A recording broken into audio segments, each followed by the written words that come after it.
8:12.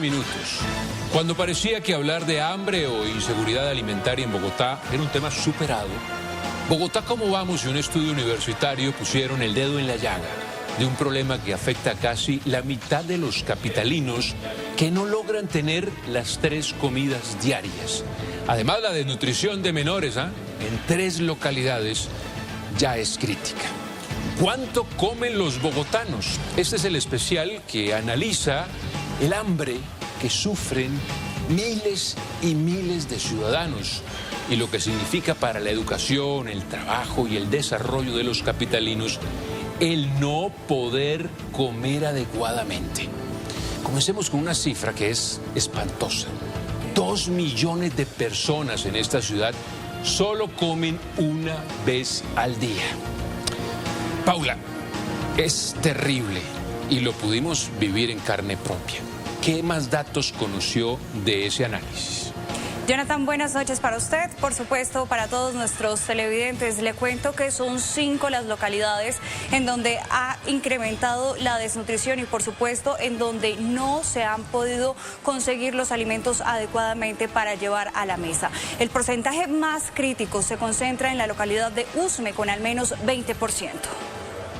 El hambre en Bogotá se ha apoderado de cientos de hogares. Según el DANE, el 48% de las familias no puede acceder a los alimentos por falta de dinero. Esta realidad, que ante los ojos quizás sea invisible, ha trascendido fronteras. Y en lo que va corrido del año se han registrado al menos 4.089 casos de desnutrición infantil aguda. La malnutrición superior al 15% actualmente en Bogotá se concentra en 19 barrios. 6 en Kennedy, 5 en Suba, 2 en Bosa, 2 en Fontibón, 1 en San Cristóbal, 1 en Usaquén, 1 en Santa Fe y 1 en Puente Aranda. ¿Cómo debería ser entonces una dieta adecuadamente balanceada? El aporte de proteína debe estar basado entre el 10% al 15%, más o menos de los niños un poco más elevado, del 12 al 15%, de grasa hasta el 30% y de carbohidrato entre 55 y un 60%. Ese es el aporte normal. En Bogotá, cerca del 25% de los hogares, que significan más de 2 millones de personas, solo come una vez al día. Las banderas rojas colgadas en muchos hogares de la capital durante la pandemia representaban estómagos vacíos de niños, adultos y personas de la tercera edad.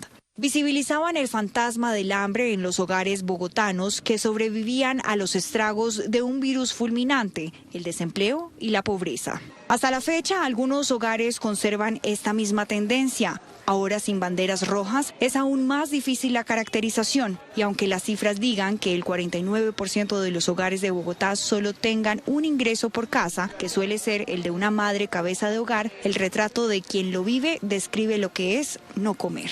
En Bogotá, el 42% de las personas en promedio tienen una deuda de 8 millones de pesos. Decimos, bueno, la gente está endeudada, pero ¿para qué se endeuda? La segunda causa después de comprar activos es comer. Es decir, la gente va con la tarjeta de crédito a los restaurantes, la gente va y pide fiado con el tendero del barrio. La gente necesita pedirle fiado al tendero del barrio porque no puede alimentar a las personas que viven en su hogar. Esta es solo una de las aristas. En las plazas de mercado, el panorama no es diferente. Según los comerciantes, en los últimos 2 meses, las ventas experimentaron una baja de al menos un 50%. Las personas que vienen a comprar, si compran 100.000 pesos, ahora compran por ahí 30, 40.000 pesos, porque el mercado está demasiado y elevados los precios. Antes llevan, digamos, 100.000, ahora llevan 70, 80.000, 50.000, llevan solo lo básico, lo que más necesitan y ya, por lo que es que todo está muy costoso. Según la Asociación de Bancos de Alimentos de Colombia, en el país se pierden al menos 9.7 millones de comida en el proceso de logística. Los comedores y las ollas comunitarias para los hogares más vulnerables son sus salvavidas, aliviando una cotidianidad de una alacena vacía. Muy bien, para analizar este tema de la pobreza en todas sus dimensiones nos acompaña Felipe Mariño. Él es el director del programa Bogotá Cómo Vamos. Director, bienvenido. Buenas noches, Jonathan, muchas gracias por la invitación. Bueno, vamos a hablar de este flagelo de la pobreza en diferentes dimensiones y empecemos por la desnutrición infantil. Después del análisis que ustedes han hecho, aquí hay unas cifras, unos indicadores muy interesantes que nos hablan de este tema que es tan importante para la sociedad, especialmente para la sociedad capitalina, acostumbrada a unos indicadores interesantes en cuanto a la desnutrición infantil, que se iban reduciendo, pero que lamentablemente en los últimos años han presentado estas variables. De acuerdo, vemos una evolución que desde varios años atrás venía disminuyéndose. Sí. Tenemos el pico de la pandemia donde evidentemente y por razones obvias esta condición fue empeorando. Sí. Y después de la pandemia, después del 2020 que fue el año más difícil, pues tenemos un comportamiento irregular o más bien no está muy bien estable. Del 2021 al 2022 pasamos del 11 al 13,8, eso es un porcentaje, ¿no? 13,8%. Sí. De desnutrición en primera infancia. ¿Qué quiere decir esto? Bueno, esto quiere decir que todo lo que pasa con los niños y las niñas de Bogotá y principalmente en su primera infancia, pues se trata justamente también de las condiciones que tienen en sus hogares, sus madres particularmente. Acá lo que estamos viendo pues es que junto con otros indicadores a los cuales nosotros le hacemos seguimiento como bajo peso al nacer, sí, desnutrición aguda, lactancia materna, pues vemos un reto importantísimo en este crecimiento. Vamos a ver cómo se comporta en el 2023. La apuesta es llegar a 10. Esa fue la meta que desde Bogotá, como vamos, le propusimos a la alcaldía anterior de cerrar el 2023 por lo menos con una incidencia del 10%, teniendo una disminución importante. Estamos cerca de tener esos datos. Sí, estamos esperando que los datos oficiales del 2023 nos los entregue Secretaría de Salud. Hay algo que impacta muchísimo y lo pudimos presenciar en algunos barrios de Bogotá y es el trabajo y es los alimentos. Los alimentos especialmente y la inflación de esos alimentos, que aquí los tenemos en esta gráfica y me llamó mucho la atención esta incidencia de la inflación de los alimentos en esa pobreza, especialmente la gente que come una sola vez al día, ¿eh?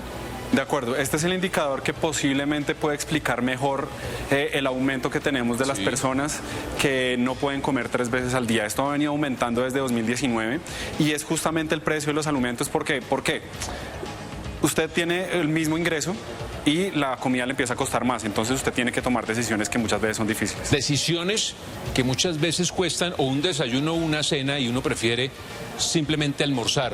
Lo vivimos, más adelante le voy a mostrar en dónde. Y que también me llama mucho la atención, que ya son los 5 ítems de la pobreza multidimensional: educación, niñez y juventud, trabajo, salud y vivienda.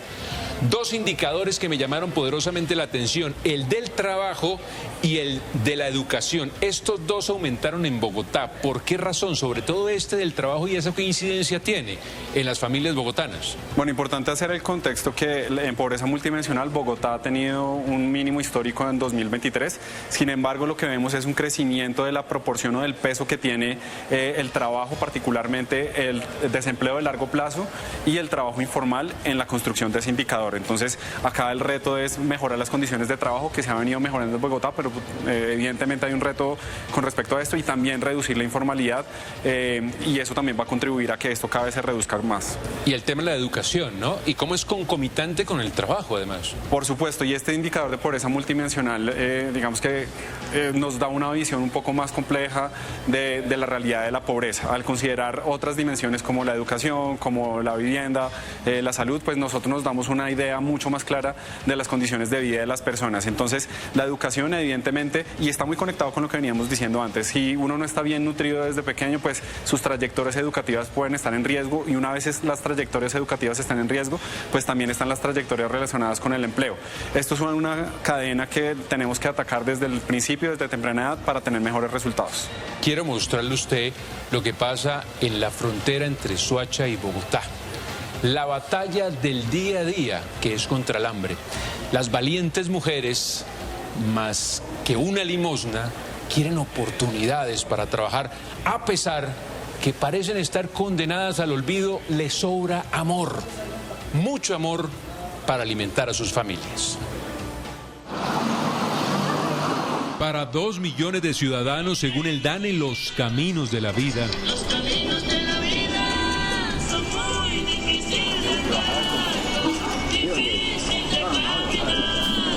son una trocha difícil de subir, con los cuentos de siempre. Bogotá dice Soacha, Soacha dice Bogotá y aquí es tierra de nadie. Aquí estamos totalmente abandonados del Estado. Son 12 barrios, 160 hectáreas. Algunos dicen que es Ciudad Bolívar, otros dicen que es el municipio de Soacha. Algunos tienen placas verdes y otros tienen placas vino tinto. Pero el común denominador para los habitantes de uno y otro lado de esta cuadra es que esta es la tierra de nadie. Tierra que, como el color de sus nomenclaturas, tiene distintos matices. Lo otro que tenemos, la inseguridad que hay aquí en el barrio, el hambre que hay acá en el barrio. El hambre es un retorcijón que obliga a buscar el tesoro más preciado, el dulce manjar que muchas veces puede ser un bananito. Y me sale por así para echar un piso, una pintura, un enchape, pues lo sé hacer. Sí. Y de ahí depende el almuercito del día. Sí, claro. Muchos como Marta y su familia saben que se siente tener hambre. Buenas. Muchas gracias. Bienvenida a mi casa, les presento mi hogar, humilde pero agradable. Esta es mi cocina, mis baños.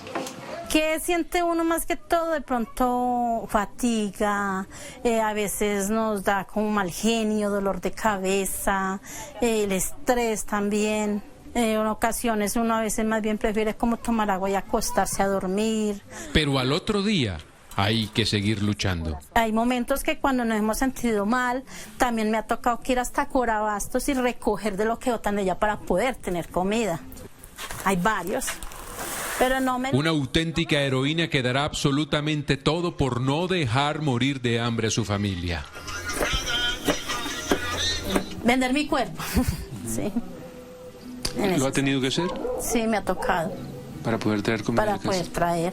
Y muchos a veces abusan de esa necesidad. ¿Usted es una mujer muy valiente, sabía? Sí, me considero. 5 bocas, incluyendo un adulto mayor, una mujer con cáncer y 2 niños, uno en condición de discapacidad, que esperan la única comida del día.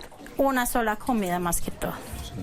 Una sola comida y con eso lo repartimos para las 2 o 3 comidas. Y no se pierde la sonrisa, así hoy tan solo sea plátano y como dice su vallenato favorito. Y por la nochecita un poquito de arroz con tinto. Y su tintico también por la nochecita. Y lo que siempre sobra en esta tierra de nadie es el amor que sacia cualquier corazón hambriento. Dios lo bendiga y por acá lo seguimos esperando de verdad para celebrar su cumpleaños. Una berraca. Es demasiado valiente. Muy amable, muchas gracias. Mucho amor, sin duda alguna. Además de Bogotá, ¿cómo vamos? Estudios universitarios muestran que el 80% de los bogotanos literalmente no les alcanza el sueldo. Paula, usted habló con los investigadores. ¿Qué otras cifras le entregaron? Jonathan, vea, pues esta investigación sostiene que los capitalinos que ganan al menos 2 salarios mínimos se gastarían todo su sueldo en menos de 10 días, quedando desprotegidos el resto del mes. Un sondeo realizado por la Universidad Manuela Beltrán mostró que al menos un 80% de los bogotanos no les estaría alcanzando su sueldo. Lo preocupante es que las deudas les estarían consumiendo la mayoría de sus ingresos. Los altos costos de vida estarían perjudicando a los hogares más vulnerables. Cuando las personas de menos ingresos reciben su ingreso y se les va en cuestión de 1 o 2 días que no tienen para el arriendo, para la alimentación, para el transporte, se ven a gatas, tienen que acudir al cuentagota, que es un crédito muy usurero, que inclusive genera muertes. El estudio mostró que quienes ganan hasta 2 salarios mínimos o menos gastarían al menos el 90% de su dinero en máximo 10 días y el porcentaje más bajo estaría destinado para la alimentación. A raíz de la pandemia hacia acá, la situación se ha venido agravando y mucha gente no tiene con qué comer. Creo que la pobreza ha aumentado, como han aumentado otros indicadores como es el desempleo. Y esto hace, pues obviamente, que la situación se vuelva muy, muy difícil porque el porcentaje de personas pobres en Colombia definitivamente está aumentando.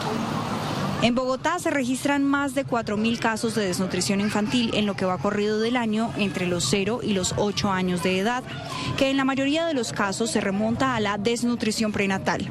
Las familias reemplazarían alimentos de alto costo por los más asequibles. La situación es tan difícil en estos momentos que en los niveles de ingresos más bajos la alimentación se está modificando de una alimentación saludable a una no tanto. Se alimentan con arroz, con pasta, con harinas, que obviamente son más baratas, pero no cumplen los requisitos que requiere el ser humano para tener una buena salud. El 48% de los hogares no puede acceder a los alimentos por su costo. Entre el 2017 y el 2021 se observó un aumento en la ciudad de 6.3 puntos porcentuales en los hogares donde se redujo el consumo de alimentos por falta de recursos. Son las 8:27. Ante estas realidades, decisiones desesperadas, ¿no? Hasta con el gota a gota se endeudan los bogotanos para comer. Es así, ¿no? Así es, Jonathan. Vea, como usted lo decía, una decisión totalmente desesperada. Esa es la que tuvo que tomar esta mujer, sacar un gota a gota para llevar comida a su casa, para darle a sus hijos, a sus 3 hijos y por supuesto a los 2 sobrinos, los hijos de su hermana. Pues el valor que ella solicitó, lo solicitó para pagar el arriendo y para darle la alimentación a mis sobrinos. Cientos de plataformas virtuales ofrecen créditos de fácil acceso para la ciudadanía. Sin embargo, muchos de esos préstamos gota a gota nacen del desespero y la necesidad de algunos hogares que en ocasiones no tienen ni siquiera qué comer. Esta es la historia de una mujer y su hermana, cabeza de hogar, madre de 3 hijos, desempleada desde hace varios meses, quien expuso su información a la delincuencia buscando 325.000 pesos para mitigar un poco sus deudas. Si uno hace la solicitud de un préstamo de esos, es como para subsanar algo de lo que uno está debiendo. Un arriendo, una comida, la salud, medicamentos, lo que sea. Uno hace lo que sea por tener las cosas, pero ya se aumenta el doble, el triple, entonces no sirve. Ella y su hermana sacaron 2 préstamos, uno de 75.000 y otro de 250.000 pesos, deuda que alcanzó a los 4 millones de pesos, sin tener cómo pagar las cuotas, con los intereses a tope y con la familia amenazada. Nuevos préstamos fueron la única alternativa para tantas noches en vela de la familia. Y empezaron a llamar, a amenazar a toda la familia, a decirnos que nos iban a entregar a mi mamá picada en una maleta, así como la DJ. Que teníamos que pagar la deuda. A mi hermana le dijeron que le iban a matar los hijos si no pagaba la plata. Mi hermana entró en un estado de depresión, intentó quitarse la vida. Esta mujer, ganándose un salario mínimo, no tenía lo suficiente para pagar una cuota que significaba 12 veces más de la deuda que había adquirido. No, realmente no alcanzaba. No, porque si uno paga, y por lo menos estaba pagando 650.000 pesos de arriendo. La cuidada de mi hija son 200.000 pesos. El mercado, que uno haga 150.000 pesos más los transportes, el transporte es el doble. Prácticamente uno, si desayuna, no almuerza. Si almuerza, pues no come. Destinando lo mínimo para el mercado, ella y sus 3 hijos empezaron a alimentarse con lo más económico. Simplemente lo que es básico. El arroz, el aceite, unos huevos, unas pastas, tomates, cebolla, lo básico. No alcanza para más. Y ahora, con su despensa casi vacía, sin trabajo e incluso con las camas prestadas, la mujer hace rendir su dinero pagando un arriendo de 350.000 pesos y casi que haciendo magia para comer al menos 2 veces al día. El fiado o la solidaridad de los tenderos para la seguridad alimentaria en los barrios. Hablamos también con los comercios que literalmente les salvan la vida a quienes no tienen para comprar un pan. Pero hasta ellos ya no ven una salida, Paula. Vea, Jonathan, una de las localidades más afectadas es Kennedy, en donde las deudas por fiar ya superan hasta los 5 millones de pesos. Seguramente en algún negocio de su barrio ha visto el cartel de "Hoy no fío, pero mañana sí". Algunos tenderos de la capital conservan el coloquial fiado, pero esas deudas han incrementado debido a la situación que enfrenta la capital. Hay muchos clientes que sacan fiado porque obviamente el sueldo no les alcanza para comprar los productos que ellos necesitan para saciarse en la casa. Llegamos a un acuerdo ahí, por ejemplo, una semana y así, para que él cancele el precio que quede viendo. Antes, hace unos 4 meses, este mercado podría costarle 50.000 pesos o menos. Sin embargo, a la fecha, este mismo mercado subió a unos 70.000 pesos o más debido al incremento de algunos insumos e incluso a la inflación. O sea, diariamente suben los productos, o sea, algunos suben, otros bajan, pero son más los que suben que los que bajan. Y obviamente pues los clientes como que dicen, güey, ¿por qué subió esto? O sea, si ayer estaba este precio. Pero esto no solo se ve en las tiendas de barrio. Los pequeños y medianos restaurantes también se acogen a esta ayuda que algunos tenderos ofrecen. Yo les llevo un mercado, a los 8 días les llevo otro y me pagan el anterior.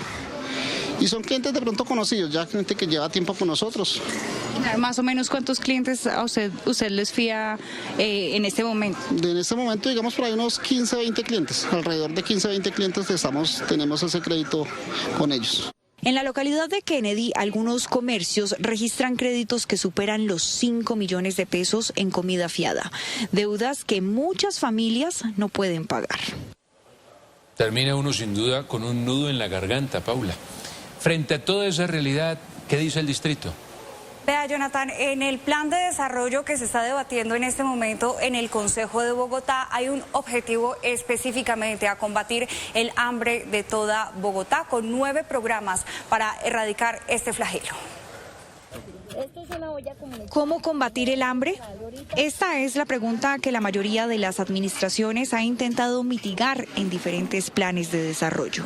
El actual proyecto contempla 9 programas que incluyen población diferencial y de género. Pese a que se destinarían al menos 50.000 millones de pesos para este fin, especificado en el objetivo Bogotá confía en su bienestar, por ahora el panorama continúa siendo crítico. Estamos hablando de que en inseguridad alimentaria severa son 4.2%, es decir, población que ya tiene hambre, 4.2%, eso equivale a 321.000 personas. Eso es una población muy grande dentro de Bogotá con hambre y ni qué decir de inseguridad alimentaria total, ¿no? Que involucra la severa y la moderada, que eso asciende, digamos, a más de 20 puntos porcentuales de la población. Bogotá todavía no se recupera de lo que pasó en pandemia. El Plan Distrital de Desarrollo tendrá un frente específico para el hambre, con 4 acciones para quienes no tienen 3 comidas al día. Desde la Secretaría de Salud, la prioridad está focalizada en los más pequeños. Hemos centrado principalmente en atender la población menor de 0 a 5 años, es decir, primera infancia, porque los primeros 1000 días de vida de un ser humano van a generar toda suerte de repercusiones en materia de desarrollo cognitivo, talla, peso, etc. Los comedores comunitarios no son suficientes, a pesar de que la meta es abrir 50 nuevos para una cobertura de 165, estos seguirían en déficit. Una meta adicional es entregar 77 millones de raciones en todos los servicios, el 85% de ellas dirigidas a los niños. Pero, ¿qué está haciendo el distrito para combatir en realidad el hambre? Tenemos 3 formas distintas de luchar contra el hambre. Una de ellas son las transferencias monetarias o IMG, que han atendido durante el 2024 a más de 968.000 personas. Por otra parte, tenemos una red de 115 comedores comunitarios que se encuentran ubicados en las zonas de la ciudad donde mayor concentración de inseguridad alimentaria tenemos. Y finalmente tenemos subsidios o apoyos en especie. Para el próximo cuatrienio tenemos una meta de generar 35.000 espacios de comercialización directa en todos los formatos de nuestros mercados campesinos. Uno de los 3 ejes del plan de desarrollo es llegar a todos los hogares que hasta el momento no tienen seguridad alimentaria. Suscríbase a nuestro canal de YouTube, active la campana y no se pierda las últimas noticias. Somos Canal City TV.